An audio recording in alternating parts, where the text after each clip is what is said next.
Avis vascular centre మన దేశంలోనే the best varicose vein hospital.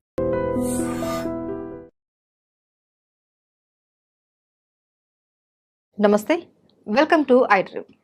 చాలా మందిలో ఛాతిలో మంట, పుల్లటి త్రేంపులు, ఇలా కాకుండా ఇంకా గ్యాస్ట్రిక్ ప్రాబ్లమ్స్ ఇలా ఎక్కువగా వస్తూ ఉంటాయి. అయితే దీనికి సొల్యూషన్ ఏంటి? ఎన్నో మెడిసిన్స్ వాడుతూ ఉంటారు. మార్నింగ్ లేవగానే పొరకడుపున వాడే మెడిసిన్స్తో కూడా మీకు ఎటువంటి ఫలితం లేకపోవచ్చు. అయితే వీటన్నిటికీ కూడా వంటింటి చిట్కాలతో మనం ఎలా సొల్యూషన్ తీసుకోవాలి అన్న దాని గురించి చక్కగా వివరించడానికి మనతో పాటు ఉన్నారు ప్రముఖ ఆయుర్వేద వైద్య నిపుణులు, వంటింటి చిట్కాలలో చాలా ఫేమస్ ఆయన. ఇప్పటికి మీకు అర్థమైపోయి ఉంటుంది, ఆయనే చిట్టుబట్ల మధుసూదన్ శర్మ గారు. వారితో మాట్లాడి అసలు ఈ గ్యాస్ట్రిక్ ప్రాబ్లమ్స్కి ఎలాంటి సొల్యూషన్ చెప్తారు అన్నది అడిగి తెలుసుకుందాం. నమస్తే సార్. సార్, గ్యాస్ట్రిక్ ప్రాబ్లం అన్నది ఇప్పుడు చిన్నపిల్లలు కూడా మాకు ఛాతిలో మంట వచ్చేస్తుంది, పుల్లగా తేన్పులు వస్తున్నాయి, ఏం తినలేకపోతున్నాము అనేసి చెప్తూ ఉంటారు. అయితే గ్యాస్ట్రిక్ ప్రాబ్లం రావడానికి మెయిన్ రీజన్స్ ఏంటి సార్?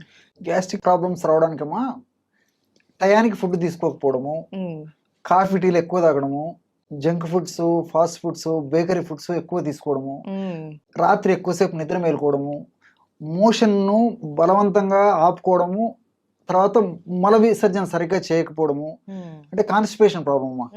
సో ఇలాంటివి అనేక రకాలైనటువంటి కారణాల వల్ల ఈ గ్యాస్ట్రిక్ ట్రబుల్ వస్తూ ఉంటుందమ్మా.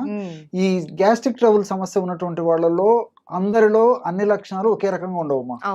కొందరిలో ఒక్కొక్క రకమైనటువంటి లక్షణాలు ఉంటాయి. కొంతమందికి తేపుల రూపంలో ఈ యొక్క సమస్య ఇబ్బంది పెడుతూ ఉంటుంది, కొంతమందికి కడుపు ఉబ్బరంగా ఉంటుంది, కొంతమందికి వాంతి వచ్చినట్లు ఉంటుంది, కొంతమందికి తల బరువుగా ఉంటుంది, కొంతమందికి మోషన్ ప్రాబ్లం ఉంటుంది, కొంతమంది కడుపులో మంట ఉంటుంది, కొంతమంది కడుపులో ఏదో రాయి పెట్టినట్లు అనిపిస్తూ ఉంటుంది. ఇలా వివిధ రకాలైనటువంటి లక్షణాలు కలుగుతుంటాయమ్మా. మరికొంతమందికి అయితే ఈ ప్రభావం చేత అంతుబట్టని సమస్యలమ్మా, అంటే కీళ్ళ నొప్పులు, మోకాళ్ళ నొప్పులు, తర్వాత నడుము నొప్పి, భుజం నొప్పి, తలనొప్పి, ఇలాంటి వివిధ రకాలైన నొప్పులు కూడా కలుగుతుంటాయమ్మా. అలాంటి వాళ్ళలో ఏ పరీక్ష చేసినా ఏముండదమ్మా, పరీక్షలు చేయించుకుంటారు కానీ నార్మల్గా ఉంటాయి, సమస్య మాత్రం ఇబ్బంది పెడుతూ ఉంటుంది. గ్యాస్ట్రిక్ ట్రబుల్ సమస్య తగ్గిపోతే కానీ అవి తగ్గిపోవమ్మా. సో అట్లా కొంతమంది ఉంటారమ్మా. ఏది ఏమైనప్పటికీ మీరు అన్నట్లు ఈవెన్ ఒక్కొక్కసారి పరిగడుపున మింగే మాత్రలు కూడా మండి పడతాయమ్మా. కొన్నాళ్ళ పాటు వాడేసరికి అవి కూడా మాకు సాధ్యం కాదని చెప్పేసి మండి పడితే ఆ టాబ్లెట్స్ మార్చుకోవడము, వాటి యొక్క డోస్ పెంచుకోవడము చేసుకునేటువంటి పరిస్థితి ఏర్పడుతుందమ్మా. దీర్ఘకాలికంగా అలాంటి కృత్రిమ ఆధునిక రసాయన ఔషధాలు వాడడం ఏమాత్రం క్షేమదాయకం కాదమ్మా. కాబట్టి సేఫ్టీగా ఉన్నటువంటి క్షేమదాయకమైనటువంటి సైడ్ ఎఫెక్ట్స్ అయినటువంటి మందులు వాడుకోవడం మంచిదమ్మా, ఆహార ఔషధాలు. అందుకంటే సార్, మన కడుపు చల్లగా ఆరోగ్యంగా ఉంటేనే మనం ఆరోగ్యంగా ఉంటాము అనేసి చెప్తూ ఉంటారు. ఎగ్జాక్ట్లీ. అయితే సార్, ఏంటి సార్ ఈ గ్యాస్ట్రిక్ ప్రాబ్లం లక్షణాలు చెప్పారు, అలాగే ఇది ఎవరికి ఎక్కువగా వచ్చే అవకాశాలు ఉంటాయంటారు? సర్వసాధారణంగా అమ్మా చిన్న పిల్లలు తక్కువగా వస్తుంటుందమ్మా ఈ సమస్య. యుక్త వయస్సు ఉన్నటువంటి వాళ్ళలో, అదే విధంగా వయసు వచ్చినటువంటి వాళ్ళలో ఎక్కువ కలుగుతుంటాయమ్మా. యుక్త వయసు వచ్చిన వాళ్ళలో వీళ్ళకేమంటే ఆ వయస్సు ప్రభావం చేత ఆహారం సరిగ్గా టయానికి తినకపోవడము, ఈ ఫాస్ట్ ఫుడ్స్, జంక్ ఫుడ్స్, తర్వాత కొద్ది శాతం మందిలో ఈ ఆల్కహాల్, స్మోకింగ్ ఇలాంటివన్నీ కారణాలమ్మా. రాత్రి ఎక్కువసేపు నిద్ర మేల్కొంటుంటారు. ఇలాంటి కారణాల వల్ల చాలా వరకు యుక్త వయసు వాళ్ళలో కలుగుతుంటాయమ్మా.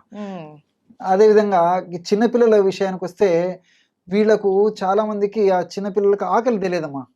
కాబట్టి ఆకలి తెలియక సరైనటువంటి ఆహారం సరిగ్గా తీసుకోలేకపోవడం చేత తెలిసి తెలియక వాళ్లకు ఈ యొక్క సమస్య వస్తుంటుంది. రెండోది ఏంటంటే చిన్నపిల్లలు ఈ జంక్ ఫుడ్స్ అవి ఎక్కువ తీసుకుంటుంటారమ్మా.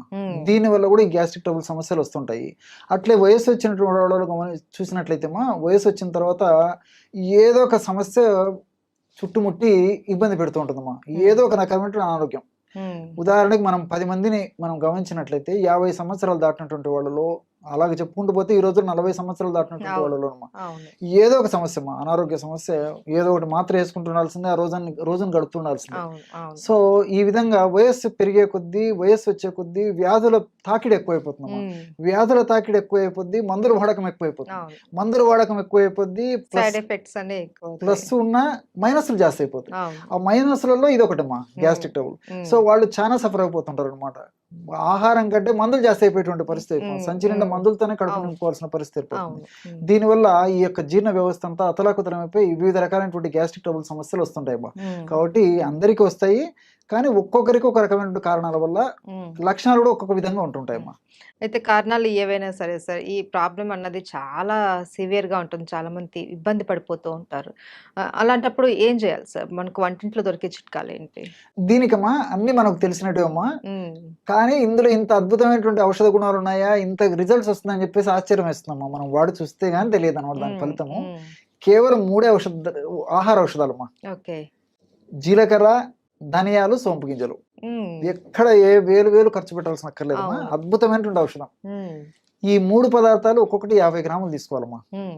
అంటే జీలకర్ర ఒక 50 గ్రాములు వేయించేసేసి, హ్మ్. ధనియాలను వేయించి ఒక 50 గ్రాములు, సోంపు గింజలను వేయించేసి ఒక 50 గ్రాములు తీసుకోవాలమ్మా. హ్మ్. అన్నీ దోరగా వేయించుకోవాలి. అన్ని కలిపేసి మిక్సర్ అయినా వేసుకోవచ్చమ్మా. హ్మ్. ఓపిక ఉంటే సపరేట్ అని తయారు చేసుకోవచ్చు. ఓకే. లేకపోతే అన్ని కలిపేసి మిక్సర్ వేసేసుకోవచ్చు. హ్మ్. బాగా జల్లి పట్టేసేస్తే సరే ఒక 10 గ్రాములు అటు ఇటు అయినా ఇంచుమించు ఒక 140 గ్రామ్స్ 150 గ్రామ్స్ ఔషధం తయారైపోతుంది. హ్మ్. మొత్తం పౌడర్ బ్రహ్మాండమైనటువంటి పౌడర్ తయారైపోతుంది. హ్మ్. దాన్ని ఒక గాజు సీసాలో నిల్వ ఉంచుకున్నామా.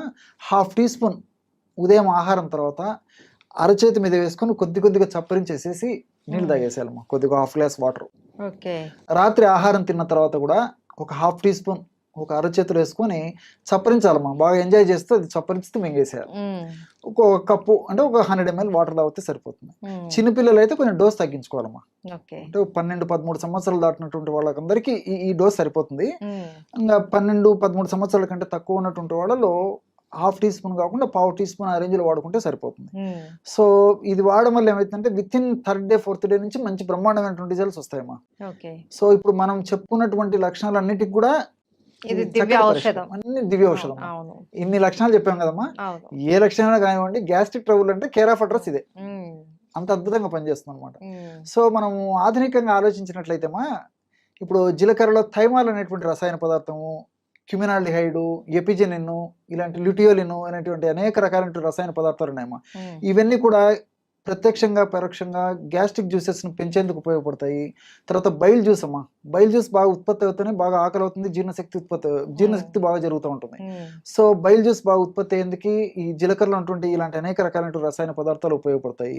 అట్లే ధనియాల్లో కొరియాండ్రాల్ అనేటువంటి రసాయన పదార్థము, ఇలాంటి రసాయన పదార్థాలు కూడా ఈ జీర్ణ వ్యవస్థలో వచ్చేటువంటి వివిధ రకాలైనటువంటి గ్యాస్ట్రిక్ ట్రబుల్ సమస్యలకు ఉపయోగపడతాయమ్మా. హ్మ్. అంటే సోంపు గింజలమ్మా. హ్మ్. సోంపు గింజలో ఎనథాలు, తర్వాత ఫైబరు ఇలాంటి రసాయన పదార్థాలు ఉంటాయమ్మా. హ్మ్. ఎనథాల్ అనేటువంటి ఈ రసాయన పదార్థము మనం తీసుకున్నటువంటి ఆహార పదార్థాలు పులవకుండా చేస్తాయి, బాగా జీర్ణమయ్యేటట్టు చేస్తాయి. తర్వాత చక్కగా విసర్జన అంటే వేస్ట్ పదార్థం త్వరగా విసర్జింపబడేదానికి కూడా ఎనథాల్ అనేటువంటి పదార్థం ఉపయోగపడతాయమ్మా. హ్మ్. అదేవిధంగా ఫైబర్. హ్మ్. ఈ ఫైబర్ కూడా మోషన్ ఫ్రీ అయ్యేందుకు ఉపయోగపడుతుంది. అవును. ఆహార పదార్థం పులవకుండా ఉపయోగపడుతుంది. హ్మ్. అందులో మనకు తీసుకునేటువంటి ఆహార పదార్థాలమ్మా, ఇటువంటి ఆహార పదార్థాల్లో ఫైబర్ ఎక్కువగా ఉన్నటువంటిది ఈ సోపులోనేమా. హ్మ్. అందులో ఈ రోజుల్లో నాగరికత ప్రభావం చేత, పాశ్చాత్య నాగరికత ప్రభావం చేత మనం ఫైబర్ వాడకం తగ్గిపోయిందమ్మా. అవును. అవును. కాబట్టి ఫైబర్ ఎక్కువగా ఉన్నటువంటి ఇలాంటి సోపు గింజలను వాడుకోవడం వల్ల గ్యాస్ట్రిక్ ట్రబుల్ సమస్యలు తగ్గిపోవడమే కాకుండా శరీరానికి కూడా చాలా రక్షణ ఇచ్చేసేసి ఈ షుగర్, బీపీ, వెయిట్ లాంటివి రాకుండా కూడా కంట్రోల్ చేస్తుందమ్మా ఓకే. ఫైబర్. ఓకే. సో ఇలా అంతేకాకుండా ఇందులో ఉన్నటువంటి పాలిఫినాల్స్ అనేటువంటి ఒక రసాయన పదార్థాలు కూడా ఈ రక్తనాళాల్లో ఫ్యాట్ వల్ల, కొలెస్ట్రాల్ వల్ల, తర్వాత ఈ ప్లేట్లెట్స్ వల్ల పూడికలు ఏర్పడకుండా కూడా ఉపయోగపడతాయమ్మా హ్మ్. ఈ పాలిఫినాల్స్. హ్మ్. సో మనం వాడేది గ్యాస్ట్రిక్ ట్రబుల్ అయినప్పటికీ గ్యాస్ట్రిక్ ట్రబుల్ వల్ల వచ్చేటువంటి సమస్యలు తగ్గిపోతాయి. అట్లే వెయిట్కి ఇది పనిచేస్తుందమ్మా. అంటే వెయిట్ వల్ల వచ్చేటువంటి సైడ్ ఎఫెక్ట్స్, హ్మ్. అదేవిధంగా షుగర్ రాకుండా షుగర్ వల్ల వచ్చేటువంటి సైడ్ ఎఫెక్ట్స్ను కంట్రోల్ చేస్తుంది. హ్మ్. అదేవిధంగా ఈ రోజుల్లో గుండె జబ్బుల సమస్య చాలా మందిలో కలుగుతుందమ్మా. హ్మ్. సో గుండెలో బ్లాక్ కావడము, రక్తనాళాల్లో పూడికలు ఏర్పడడం, ఆ పూడికలు కూడా వచ్చిన పూడికలు త్వరగా తగ్గించేందుకు, ఆ పూడికలు రాకుండా ఉండేందుకు కూడా ఇది ప్రొలాంగ్ చేసేందుకు కూడా ఈ యొక్క ఉపయోగపడుతుంది. మల్టీ బెనిఫిట్స్ ఉన్నాయి కాబట్టి అందరూ క్షేమదాయకంగా వాడుకోవచ్చమ్మా. చాలా అద్భుతమైనటువంటి ఔషధం అమ్మా. Okay sir. ఏ లక్షణాలు కనపడినా సరే మనకి 3 పదార్థాలతో చేసుకున్నటువంటి పౌడర్ కొద్దిగా తీసుకుంటే చాలు. చాలా చక్కటి రిలీఫ్ అయితే మనకు దక్కుతుంది. డెఫినెట్ అమ్మా. Right. Thank you so much sir. నమస్తే.